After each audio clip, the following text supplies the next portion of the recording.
A very good morning to dear scholar diets. Let's explore a new topic, chemical effects of current and electrolysis.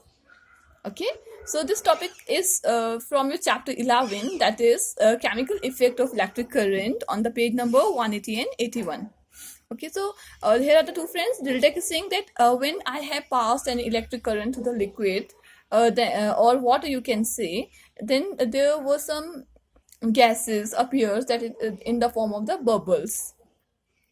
So Klondike is replying here that these gases are hydrogen and oxygen, and these gases takes place due to the chemical change in the liquid, and they forms the bubbles due to the electric current that is passed through the molten state of water, and there will be a chemical change, and it will take place if the electric current is passed through that liquid.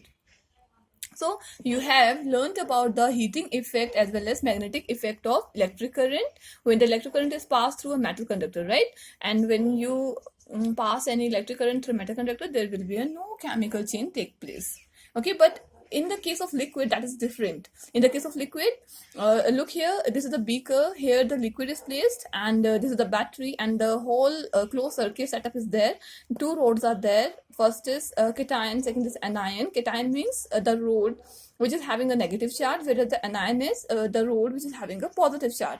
And now I am just passing a current through it. So what is the evidence, or what is the proof that it is conducting electricity, or the current is passing through it? So the evidence and supports are, first of all, there will be appearance of bubbles will be there.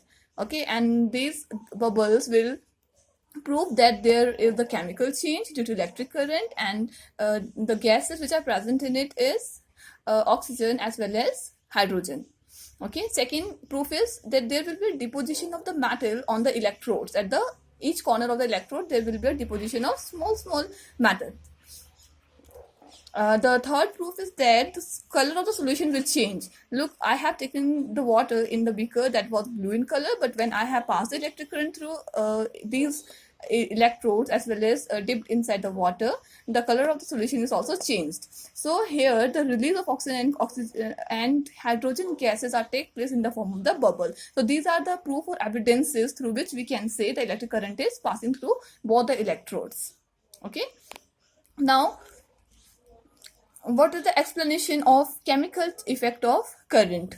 So look here, this is a beaker of water. Okay, and inside the water there are some ions or salts are present, like sodium, hydrogen, chlorine, hydroxide.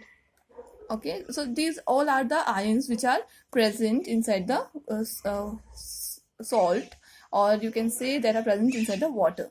Okay, and these ions are responsible to conduct the electricity through it, because these are the good conductor of electricity. They allow the electricity to pass through them, and thus they will show the chemical change.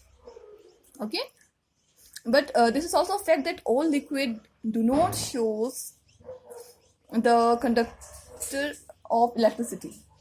Some liquids are poor conductor of electricity, you have read well, and some liquids are very good conductor of electricity. The liquids which contains the ions or ionic character, that allows a current to pass through them.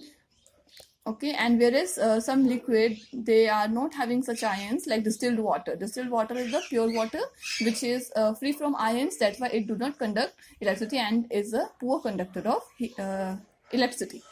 So please read this chapter, read this topic again and again, and if there is any doubt you can ask directly in the online classes. Thank you, have a nice day.